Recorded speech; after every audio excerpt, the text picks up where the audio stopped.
Saudara-saudara terkasih, selamat pagi. Salam jumpa lagi dalam Sabda Siap Saji. Minggu 12 Oktober 2025, hari Minggu biasa ke-28. Marilah kita berdoa dalam nama Bapa dan Putra dan Roh Kudus. Amin. Allah Bapa, kebaikan-Mu kepada kami sungguh tak terhingga. Kami mohon bebaskanlah kami dari kesombongan agar kami selalu sadar akan kebaikan-Mu, kemudian mensyukuri dan membagikannya kepada sesama kami dengan pengantaran Tuhan kami Yesus Kristus Putra-Mu yang hidup dan berkuasa bersama Dikau dalam persatuan Roh Kudus Allah sepanjang segala masa. Amin. Tuhan bersamamu dan bersama rohmu. Inilah Injil Yesus Kristus menurut Lukas, dimuliakanlah Tuhan. Lukas bab 17 ayat 11 sampai dengan 19. Dalam perjalanannya ke Yerusalem, Yesus menyusur perbatasan Samaria dan Galilea. Ketika ia memasuki suatu desa, datanglah 10 orang kusta menemui dia. Mereka tinggal berdiri agak jauh dan berteriak, "Yesus Guru, kasihanilah kami." Yesus lalu memandang mereka dan berkata, "Pergilah, perlihatkanlah dirimu kepada imam-imam." Dan sementara dalam perjalanan mereka menjadi tahu, seorang di antara mereka ketika melihat bahwa ia telah sembuh kembali sambil memuliakan Allah dengan suara nyaring, lalu tersungkur di depan kaki Yesus dan mengucap syukur kepadanya. Orang itu seorang Samaria. Lalu Yesus berkata, "Bukankah ke-10 orang tadi semuanya telah menjadi tahir? Di manakah yang 9 orang itu? Tidak adakah di antara mereka yang kembali untuk memuliakan Allah selain orang asing ini?" Lalu Yesus berkata kepada orang itu, "Berdirilah dan pergilah, imanmu telah menyelamatkan engkau." Demikianlah sabda Tuhan, terpujilah Kristus. Bapak, Ibu, saudara-saudari yang terkasih, dalam kehidupan kita diberi kesempatan untuk merawat, mendampingi, bahkan membesarkan anak-anak. Atau juga kita mempunyai anak-anak asuh. Kita lalu berpikir semoga dengan anak-anak yang kita lahirkan, kita besarkan, mereka akan membantu dan juga menghidupi kita pada saat kita memasuki masa senja. Tapi ternyata tidak semua orang beruntung dalam hal ini. Banyak kekecewaan yang dialami oleh para lansia. Kenapa? Anak-anak sudah tidak peduli kepada orang tua yang dulu membesarkan dan memelihara. Dengan paham apa, dengan pikirannya apa.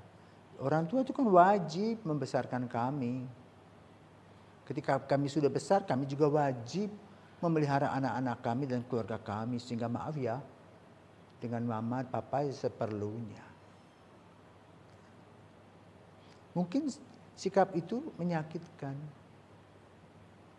Bahkan juga ada anak-anak yang hanya omong saja, manis. Nanti ya janji, 1000 janji. Seperti lagunya Pop Tupolito, tidak tak bertulang. Orang tua nunggu tidak buat apa-apa. Kalau disampaikan, "Ibu, bapak sakit," ya salam saja. "Saya masih sibuk, tidak punya waktu ke sana. Aduh, anakku masih begini, begitu, begono, begini." Alasan macam-macam. Maka orang tua kadang-kadang ya, atau sering, kalau orang tua itu sudah mau meninggal satu persatu, ingin jumpa dengan anak-anaknya. Tapi anak-anak yang kaya takut dimintai uangnya oleh orang tua, maka tidak datang. Nah Bapak Ibu, khususnya para lansia, jangan terlalu berharap kepada anak-anak pada zaman sekarang. Anak-anak kita ini biarpun dididik dan dibina untuk menjadi makhluk sosial, tetapi ujung-ujungnya adalah anak-anak itu menjadi individualis. Maka tidaklah mengherankan lahir dan hadir dan disebut dengan rumah jompo.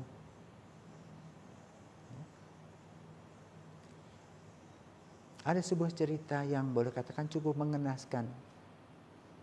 Ada seorang ibu mempunyai saudara, dia tidak menikah, mempunyai saudara-saudara, keponakan-keponakan. Ketika keponakan-keponakan itu masih kecil dan dia punya rezeki, dialah yang membantu adik-adiknya. Karena sebagai kakak sulung, dia tidak sempat menikah karena sibuk membantu keluarga. Waktu tentu tidak diam, tetapi dia terus berjalan sampai pada harinya dia tua. Nah, pada saat sudah tua, anak adik-adiknya sudah besar-besar. Nah, lalu apa terjadi? Apa yang dia kumpulkan kan selalu dikirim untuk keponakan-keponakannya. Akhirnya apa? Dia lupa dirinya sendiri, dia berpikir, semoga keponakan-keponakanku itu ingat. Ternyata apa terjadi? Dia harus menjadi gelandangan. Akhirnya diambil oleh satpol, dibawa ke sebuah rumah jompo milik negara sampai pada akhirnya. Lalu keluarga ditelepon, mereka katakan sudah makamkan saja. Nanti kapan-kapan kami datang ke makamnya. Ini contoh saudaraku terkasih. Jangan kita terlalu berharap. Sebagai orang tua, kamu harus punya uang dalam kantongmu sebagai orang tua. Jangan kosong sama sekali. Ya. Jadi dapat anak itu lotre. Ada yang beruntung, anaknya luar biasa. Ya. Dan anak-anak yang betul memberikan diri kepada orang tua dengan sungguh-sungguh, Tuhan itu memberkati. Karena itu pada hari ini kita mendengar tentang 10 orang kusta. Sama seperti anak-anak Anda, mungkin 2, 3, 5 dan sebagainya. Dengan merawat dengan penuh kasih, tapi satu saja sudah luar biasa. Kembali artinya memperhatikan. Maka cerminan dari gambaran 10 orang kusta dan satu yang kembali orang Samaria itu, di mana Yesus ingin mengajarkan kepada kita, khususnya kepada anak-anak ini loh. Ya, bagaimana hidup cinta dan belas kasih itu harus ada. Saling bahu membantu.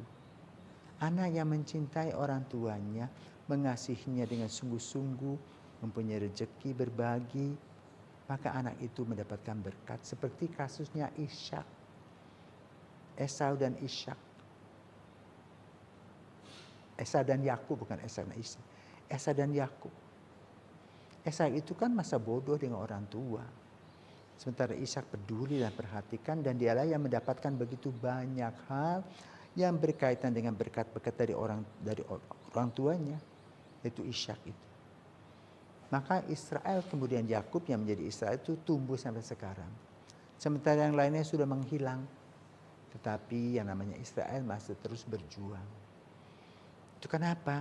Berkat yang diterima oleh seorang anak karena betul-betul peduli kepada orang tua. Semoga semangat ini membuat kita juga berefleksi, untuk khususnya untuk anak-anak. Refleksi, melihat bahwa tangan Tuhan selalu hadir dalam setiap langkah-langkah kita. Dan sebagai orang tua, mari kita banyak berdoa dan juga tidak berpikir hal-hal yang negatif lagi. Bersukacitalah karena kita diberikan usia yang cukup, mendoakan anak-anak dan cucu, dan semoga Tuhan senantiasa memberikan berkat-berkat kelimpahan. Kalau kita mengalami penderitaan, berdoalah jalan salib, biar kita merasakan bagaimana penderitaan Yesus jalan-jalan salib. Dan pada bulan ini mari kita rajin bertekun berdoa rosario kepada Ibu Maria, Karena kita, terutama orang tua, sudah memberikan yang terbaik kepada anak-anak. Tuhan memberkati. Selamat pagi.